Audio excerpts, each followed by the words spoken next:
Дали ова анализа ќе биде презентирана пред Економско-социјален совет и пред владата? Првото прашање. И второто, дали е, како што најавивте, ако добро ве разбрав, некаква најава, односно воведувањето прогресивен данок? Значи, апсолутно, ние ја презентираме тука со намера да бидеме целосно отворени за јавноста, значи да не биде само да информираме некоја група, било да е Економско-социјален совет или влада, туку да биде достапна за целата јавност и ќе биде поставена на нашиот вебсайт. Значи, за секој да може да пристапи, да ги гледа податоците, да може да прави анализи за нив. Подобревате? Одговорете на тој микрофон. Да го повторам ако не го фативте. Да, на овој микрофон само затоа што тој има фонија. Да, во ред. Да го исклучиш. Значи, еве, ќе повторам. Нашата идеја е практично да ги и така правиме од првиот ден, објавуваме податоци и сосема транспарентно ги поставуваме на вебсајтот да бидат достапни за сите, а не само за одредени групи. Значи, секој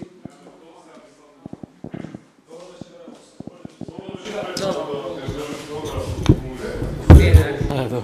Ај, по трет пат. Значи, нашата намера е не само со овие податоци, туку и со се што правиме од јуни наваму, е да бидеме целосно отворени и транспарентни кон јавноста и затоа се што е кажано тука во и презентацијата и податоците ќе бидат објавени на вебсајтот да може секој да пристапи, а не да бидеме ограничени за некоја група. Мислиме дека тоа што постоеше многу години во Македонија, да на затвореност и не целосни информации за јавноста, дека мора да го смениме. Ова се податоци, значи, од УЈП, вистински како што ги објавуваат, како што ги доставуваат предпријатијата и практично се многу подобри дури од некои анкети кои што ги прават други институции. И ние со овој чекор сме практично први дури во регионот што одиме на ваква отвореност према јавноста во врска со податоците. Сега, во однос на вториот дел од прашањето, и во програмата на владата ќе видите дека стои апсолутно воведување на праведно оданочување. Во моментов ние на база на вакви веродостојни податоци правиме анализи и нашата намера и тамо ќе биде кога ќе да излеземе во јавноста и да ги презентираме тие податоците, да слушнеме сугестии, коментари, па и критики. Бидејќи мислиме дека и во таа насока мора да престане она што беше претходните години на сила да се носат промени, туку јавноста мора да учествува во градењето на тие политики. Може само на микрофончето да го имаме. Да, нема проблем. Имате некако временски рок кога би имало даночна реформа, затоа што практично тоа е една од мерките кои што беа во програмата, кои што веројатно ќе покренат и најголема дебата во јавноста, меѓутоа од друга страна веројатно и може би очекувано од голем дел од граѓаните, така што прашањето ми е тоа би стартувало наредната година или ќе траат подолго време анализи? Значи апсолутно, ние сега подготвуваме значи даночна реформа и за успехот на таа даночна реформа е практично важно да бидат согледани сите битни прашања во неа, да биде опфатен и институционалниот капацитет, бидејќи тоа е сериозно прашање.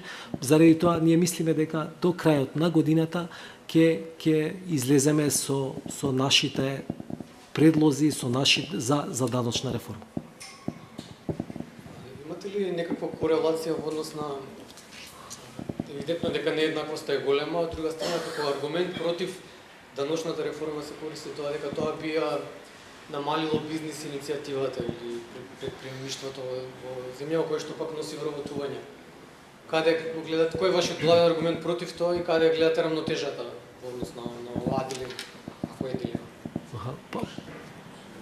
Значи според мене ова што го прашувате, клучно прашање за тоа би бил капацитетот на даночната администрација. Значи, дали даночната администрација може да спречи евазија во земјава.